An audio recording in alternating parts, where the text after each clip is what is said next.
Ninong, ninang, mamamas ko po. Bukas na ang Pasko. Kasi 24 na ngayon. Bukas ay 25. Bukas na ang Pasko. Hintayin niyo lang ako dyan para mamamas ko po. Ninong, ninang, o tito, tita, mamas ko naman dyan. Hintayin niyo lang ako bukas para pumunta dyan para mamamas ko po.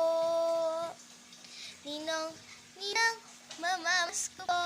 Sana man niyo ko bigyan pera kasi pagkakataon lang, joke lang. Kaya ninong, ninang, tita, tito, kaya mamamas ko po. Merry Christmas!